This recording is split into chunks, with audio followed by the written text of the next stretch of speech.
Alaikum warahmatullahi wabarakatuh. Orúkọ tèmi ni Mufti Ọlátìbóyè tí gbogbo ayé mọ̀ sí ewé ń jẹbẹ̀. Nǹkan tí mo mú wá fún gbogbo wa lénìí, òun náà ni ìwòsàn tó lè jẹ mọ́ gbogbo nǹkan tó ń ṣe ọmọ ẹ̀dá ènìyàn nínú ara. Oríṣi àìsàn ni ó wà lóde òní tí ọ̀pọ̀ tí wọ́n dẹ̀ mọ way out. Ẹ wá rí nǹkan tí mo wá fẹ́ sọ ní èní, òun náà ó dá lórí ewé ẹ̀yìn olóbe. Ewé yìí wọ́n pè ní ewé ẹ̀yìn olóbe. Ṣé rí ewé yìí, ó máa ń ní èso kéékèèké ní ẹ̀yìn. Ó common ní ilẹ̀ Yorùbá dáadáa. Torí pé ewé yìí ó ní agbára púpọ̀. Àrùn igba àti ẹyọ kan ni ó wò nínú ara. Bóyá tí èèyàn bá ní kidney problem, bóyá tí èèyàn bá ní ulcer, bóyá tí èèyàn bá ní cancer, bóyá tí èèyàn bá ní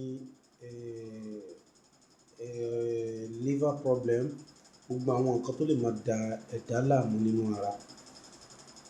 Ewé yìí ó ní agbára púpọ̀ láti lè cure gbogbo àwọn nǹkan nínú ara yìí. Ewé tí mo ń wí yìí, ṣé rí tí a bá wá ewé yìí nìkan tó bá pọ̀ díẹ̀, a wá sè ní omi gbóná. So tí a bá ti wá sè tó tí gbogbo chemical rẹ̀ tó jáde, so eléyìí ewé yìí korò díẹ̀ láti mu. Ṣùgbọ́n ká gbìyànjú ká mú. Kódà a lè máa mú bí omi.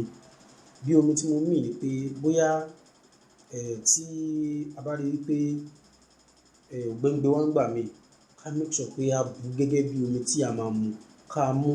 So tá bá mú kíní yìí láàárọ̀, a lè mú láàárọ̀, a lè mú lọ́sàn-án, a lè mú lálẹ́. Ó depend bí a bá ṣe ní agbára ẹ̀ sí. So bí èèyàn bá lè lo kíní fún 1 month tí èèyàn ṣe bẹ́ẹ̀, tí ewé yẹn tó fade, bóyá chemical inú ẹ̀ ó ti ń lọ, ó ti ń fade, ká tún wá mi ká tún sè. So a máa dúpẹ́ f'Ọlọ́run torí pé ewé náà ní agbára púpọ̀. So ọ̀rọ̀ mi kò jù báyìí lọ lórí ọ̀rọ̀ ewé olóbe. So lágbára Ọlọ́run, a máa sọ nǹkan míì tí ewé tó ń ṣe ní next video. Thank you for watching.